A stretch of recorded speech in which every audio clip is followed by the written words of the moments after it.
So in this video, I want to take a look at my FR-300 desoldering gun here. It's a Hakko product. The FR-301 is the replacement for this, is the newer version. This is an FR-300, like I said. I've been producing video on the channel for about 2.5 years now. I had this tool for at least a few years before then, so I've had this tool in my possession for easily 5 years, and maybe a little bit longer even than that. And kind of want to talk about my experience with it and whether I would recommend it as a purchase or not. We've seen me use this tool in a lot of previous videos. Some of the recent videos I did on the Altar 8800, I made a mistake and got 5 sockets on a CPU card. Actually, on this CPU card right here, I got 5 of the sockets on, basically upside, well, rotated around 180 degrees. The notch in the socket didn't align to the notch on the silk screen. And it was very quick work when I discovered that, to use the tool here to unsolder those sockets, flip them around and solder them back in. When I first bought the tool, I kept it in this little plastic case and only broke it out when I absolutely needed it. And I found myself using it more and more. And I finally ordered on Amazon this Hakko 663 soldering stand. And I don't know if it was made for this tool or not. It fits this tool well. It seems to be made for it. The only issue I had was this piece had been, came at a much steeper or a much narrower angle here, and the tool wouldn't fit in and float like it is here. So I just bent that up to get the tool kind of floating at a comfortable angle for me to catch it. The stand has worked really well, and it just lives in this stand next to my soldering pencil. So when I bought the tool, it came with a few accessories. Really, what you see here, a plastic case. So really just these 3 components. There was a plastic case and there was a long drill bit for cleaning the tool out. The tool does require maintenance. We'll talk about some of that maintenance here in a second. So my experience with the tool has been really positive. I've really enjoyed using the tool. It has worked very well for me in the vast majority of the cases where I've had to remove solder for something. The tool has an adjustment knob down here to set the temperature. Currently it's set a little hotter than it should be, in my opinion. It's set to a 3, or about 450 degrees C. Desoldering becomes a trade-off of how hot you get the tip, the dwell time on the PCB when you're trying to melt the solder, and when you're on the solder off. So with the tip really hot, you increase the odds of lifting foil on the PCB. You increase the odds of damaging the component you're trying to unsolder if you actually want to try to reclaim it. Too low a temperature, you'll spend more dwell time actually trying to heat the solder up and get it to flow off the board, and that longer dwell time, the heat transfers more into the device. It really becomes a balance. I soldered about 350 degrees C. And honestly, this tool for me, I typically run more about 400 degrees C, maybe a little cooler. So I had adjusted this up at some point for something larger and forgot to adjust it back. To replace the soldering tip here, it comes with this tool. Simply press in and twist, and right now the tool is off and it's had a little bit of time to cool down. It's still very warm, but I'll go ahead and pour this off here. See if I can find a little pair of needle nose. So you've got the actual desoldering tip here, which is this guy right here is actually what you make contact onto the PCB with. You've got the heating element, which is here. You've got a hole that goes down through the barrel here, which is, there it is, which goes all the way through the heating element barrel into this chamber here where the solder is actually collected. Mine came with this tip here, which has got a fairly small hole here in the end of it. Works really well for like IC leads. I went ahead and purchased a tip with a larger hole in the end, just because it makes working with connectors and that kind of stuff a little bit easier. And it's really become the tip that I do almost everything with, It's possible to change the tips hot, but you need to be very careful because it does get extremely warm. See if I can get the tip back on here.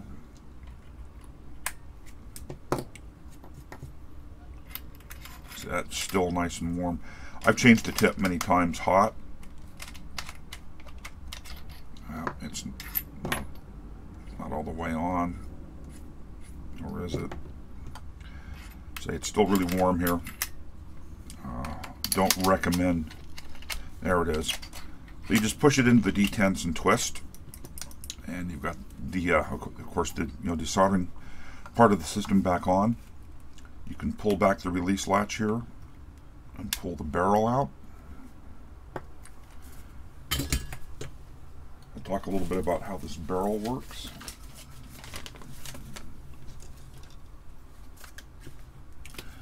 If I kind of push something down through and kind of see if I can get the insides to come out. There's of course the barrel itself, which, like I said, the solder gets collected into. It gets a lot of buildup around the sides. Actually, I think I'm at a point of buying a replacement for this. I looked last night on eBay and they're, I think, under $20 with shipping, and I just think it's time. The inside of this has gotten very dirty. I could probably do some cleaning on it and actually improve that. And there's a heat crack someplace in this that I don't think I lose vacuum through. But at some point, just due to heat, it's gotten cracked. There's the little metal piece here. Right now it's got a bunch of solder. Well, it's actually not hot. That broke off. They could probably be cleaned up. So this little metal piece drops down into the back of this barrel here in that orientation. If I can get it down in there. It can be a little tricky to get in. Actually, it can be a lot tricky to get in.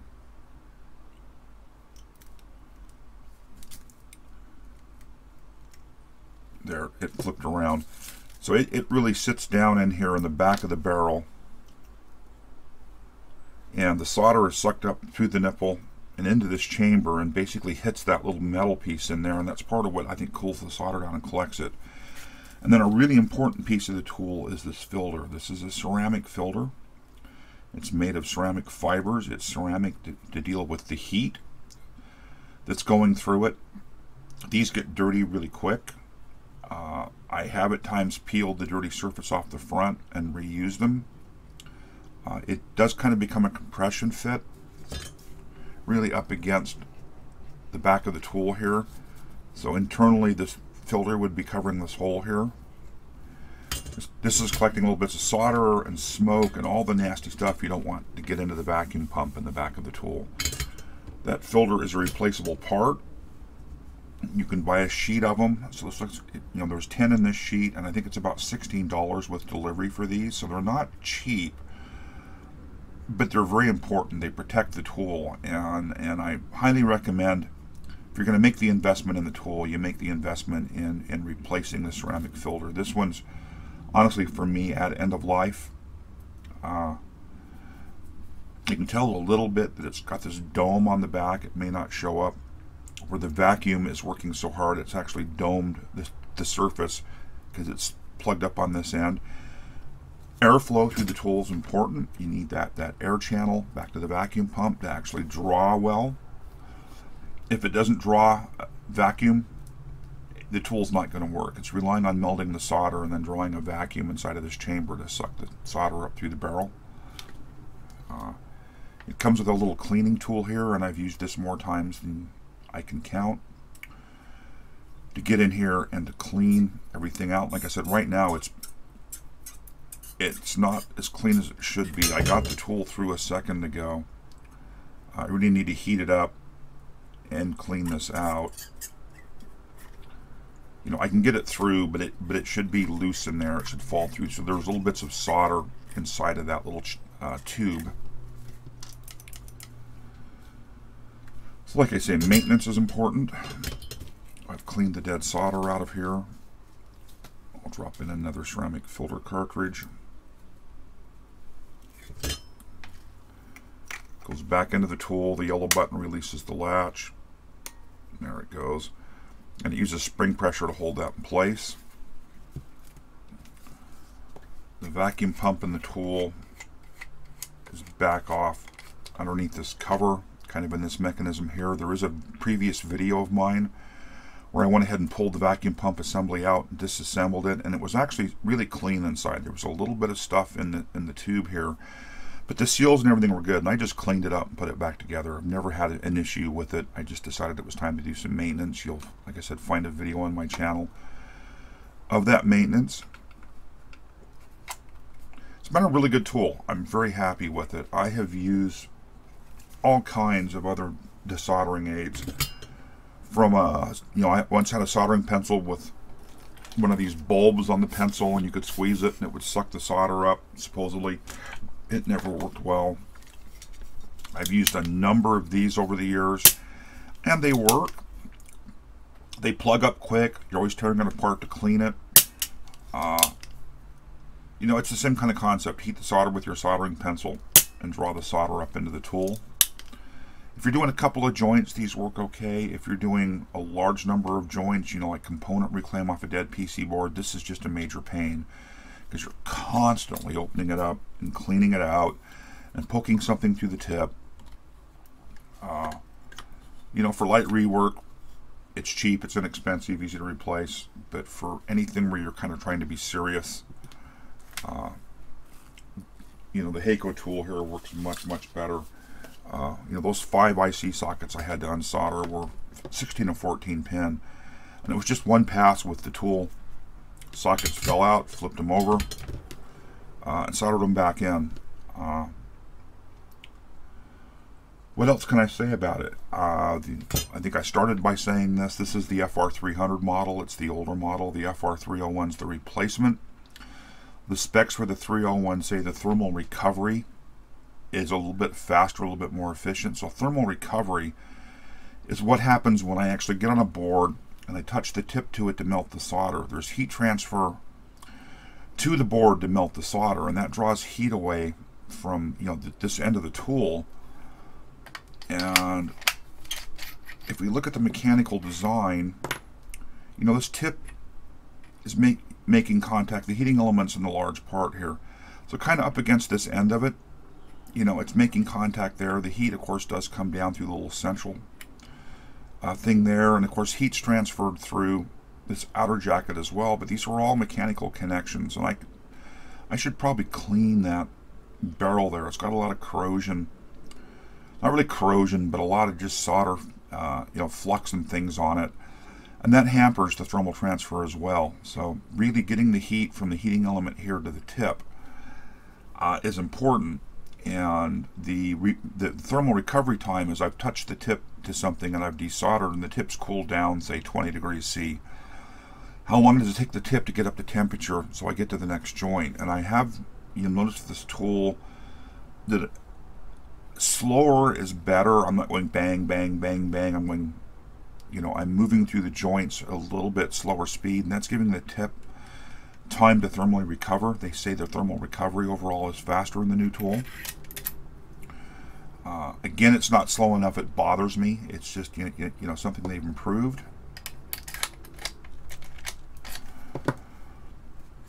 We looked a minute ago at the little adjustment, temperature adjustment down here. It goes from 350 on the low end to 500 on the high end. I said earlier, I soldered about 350 degrees C. I find that a very comfortable working temperature for almost everything. For unsoldering, I like to be a little warmer than that. I have used this to unsolder, very large, like solder lugs on tube sockets. If you're a fan of Mr. Carlson's lab, you'll see him use this same tool now. In his videos, he was using a different tool originally, and he seems to be having really good luck with it as well. So what else can I say here? I say if you've got the $200 to $300 that you're going to spend on the tool to spend, and you have a use for doing more than a couple of solder joints, it's a good investment. I've said this in previous videos. Part of this hobby is getting to the point where the tool becomes ubiquitous, and what I mean by that is I'm not thinking about Is the tip warm enough? If I'm making contact long enough?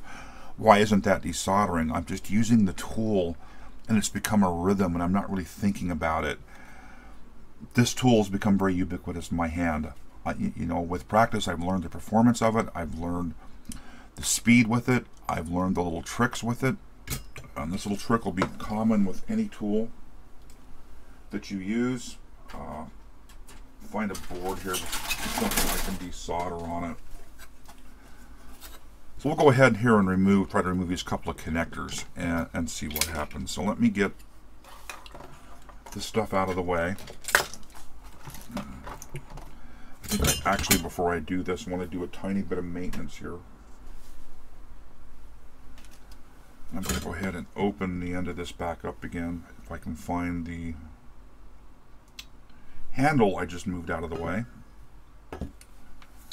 Oh, it's definitely lab time for me. I picked up the handle and moved it out of the way and instantly lost it. So let's go ahead and actually do what I said I thought I needed to do there, and that is just kind of clean this up here a little bit if I can.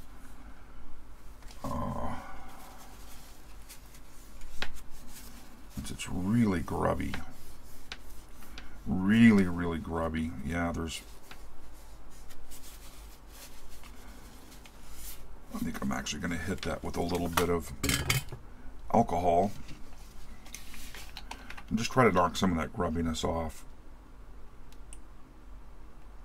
You know, the flux in there and the, you know, the particles of smoke and the stuff that are kind of collected in there do hamper a bit. You know, thermal transfer from that to the tip, and there's no reason not to just give this kind of a little cleanup. It's not going to hurt anything. The tool's not hot. I'm not going to flash this alcohol over the fire here accidentally because the tool is off.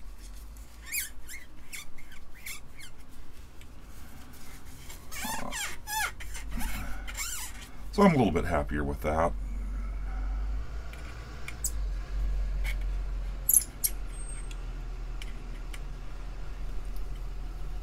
I'm actually expecting a delivery today. I hear a truck out there. I'd sure love it to be. Could have been my delivery.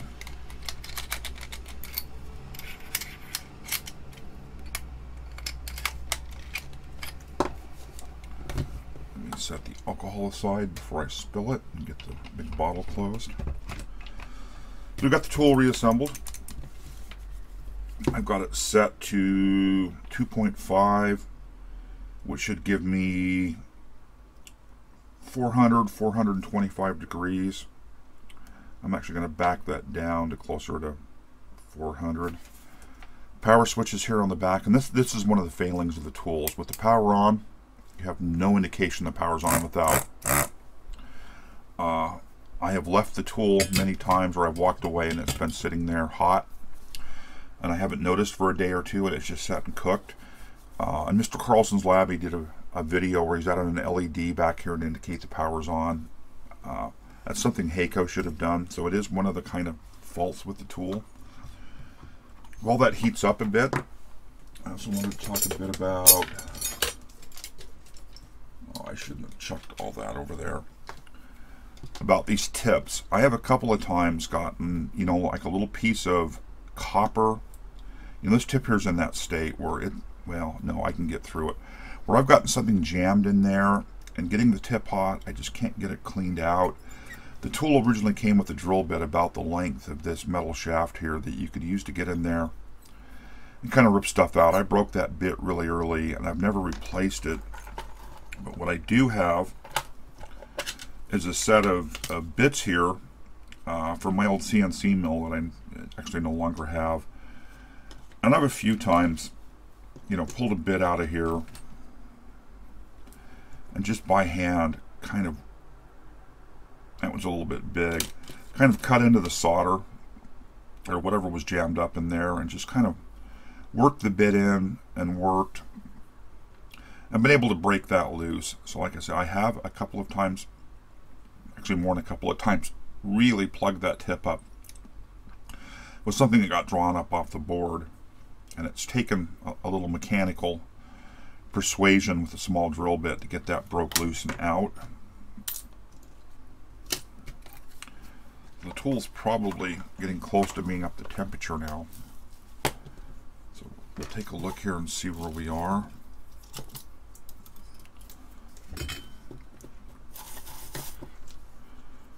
See, yep, solder's melting. So as you can see there, the heat up time wasn't too bad. That came up to a working temperature pretty quickly.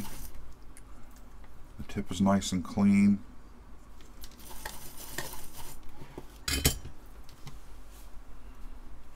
For this board we're looking at, I typically recommend adding fresh solder before you desolder. It doesn't take much fresh solder, but getting some fresh solder added on, just touch up every point, a little bit of solder can often make all the difference between a successful desoldering pass or not. So let me get the better glasses on here and we will do a quick demo here again. Just see if we can get that to release. So that did not do anything. The tool actually doesn't sound right. Am I plugged up? No. So what?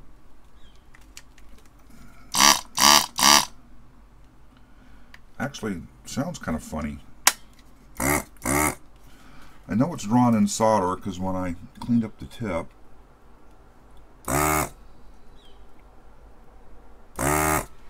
is it drawn in solder? A little bit confused here. Oh, there it went. So possibly I didn't have it up to temperature yet. You'll notice I'm doing this little bit of scrub here. That just helps kind of get everything heated up all the way around.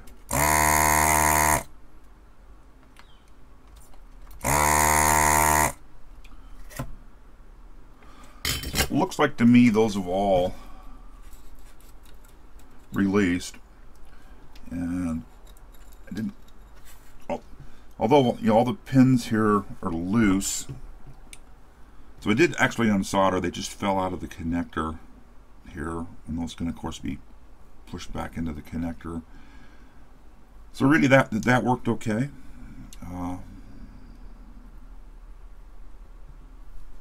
Not that I plan to reuse this connector, though I guess it could be reused. So that actually worked semi-decent.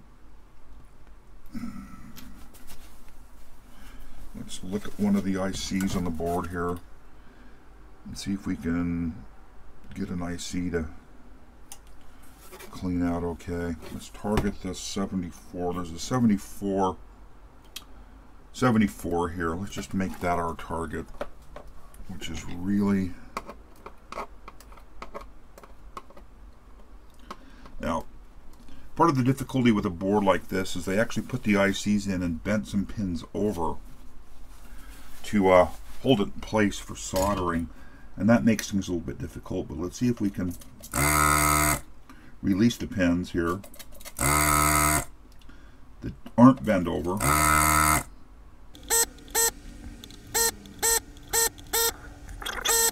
Now I'm not taking the step here of adding fresh solder, which I highly recommend. I should be, and if we get a pin or two that won't lift for desolder, we will add some fresh solder to demonstrate that. Oh, that tip is filthy. Let's see if I can straighten some of these pins up a bit. If I can actually get the tool over them.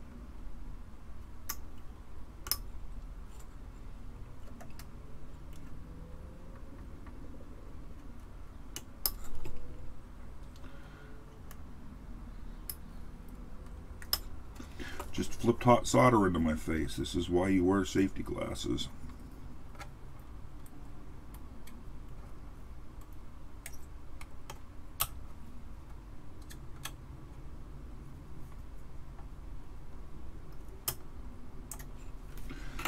that really got those 4 leads flexed up. I had an issue. This pin right here didn't desolder well, so I'm going to add some fresh solder. And I'm going to go ahead and add a little bit of fresh solder to each one of the pins I just bent up. And we'll see what we get here, whether we can get the part to hopefully gently just kind of come loose.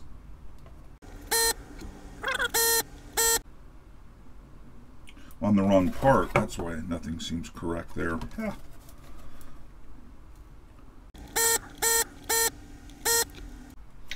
Looks like potentially all of those have released. Never prepared. I like to flick the leads back and forth just to get an idea if they've come loose. And sometimes there's a little bit of solder holding it in place. This will actually break that solder loose. That one there may not be loose. That one certainly isn't. But let's see. Let's see if I have any chance of doing exactly that.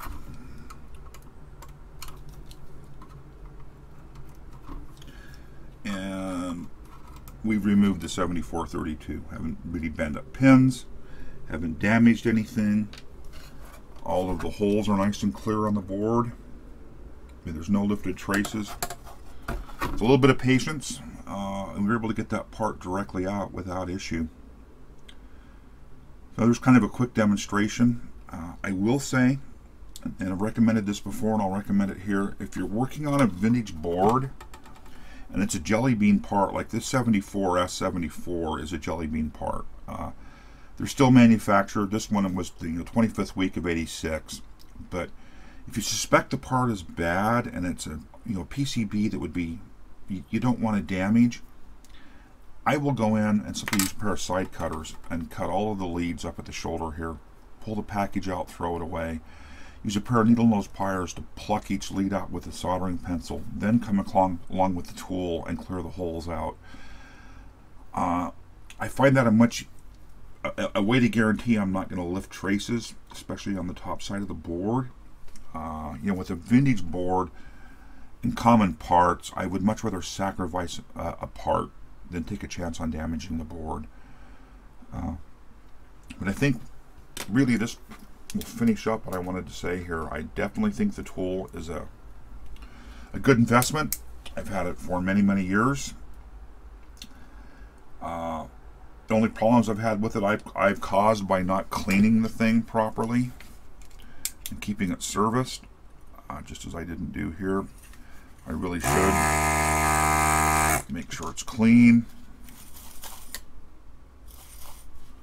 Maybe add a little bit of fresh solder on the tip and then turn the power off